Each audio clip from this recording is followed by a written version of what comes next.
وہ کون سی چیزیں ہیں کہ جو انسان کو وہ عمل جو انسان کو ہلاکت میں ڈال سکتی ہے، انسان کی دنیا اور آخرت تباہ کر سکتی ہے؟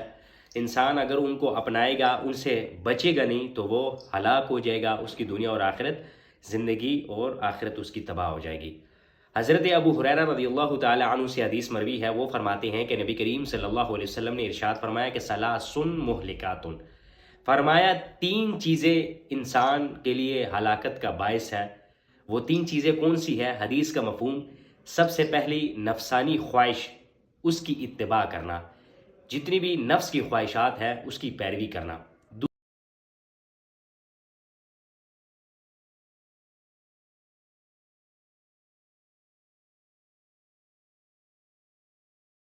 اب نبی کریم صلی اللہ علیہ وسلم نے یہ تین چیزیں بتائیں کہ انسان اگر ان کو اپناتا ہے، ہر اچھی چیز، بری چیز، ہر اس چیز کو اچھا جاننا، ناجائز اور جائز ہر چیز کو اپنے لیے جائز سمجھنا، حلال و حرام کی تمیز نہ کرنا، پرایا مال نہ حق کھانا، غصب کر کے کھانا، حقوق کی پرواہ نہیں کرنا، جو اللہ کے حقوق ہے ان کی پرواہ نہیں کرنا،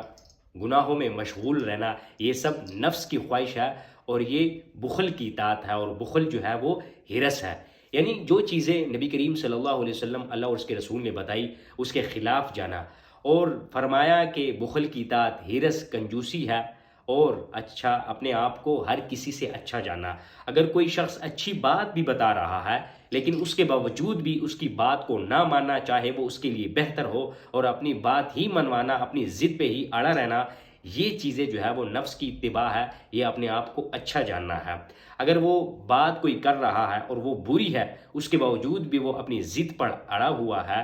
حلال اور حرام کی تمیز نہیں کرتا، تو یہ بھی تکبر کی ایک قسم آتی ہے۔ نبی کریم صلی اللہ علیہ وسلم نے اپنی امت کو درس دیتے ہوئے فرمایا کہ حضور علیہ الصلوۃ والسلام کی احادیث، یہ فرامین کتنی ہی بابرکت ہیں، انسان کے لیے کامیابی کا باعث ہے۔ فرمایا ان تین چیزوں سے بچو گے تو اللہ سبحانہ و تعالیٰ تمہیں کامیاب کر دے گا۔ اور اگر تم نے ان تین چیزوں کو، آج ہم دیکھتے ہیں نا کہ جو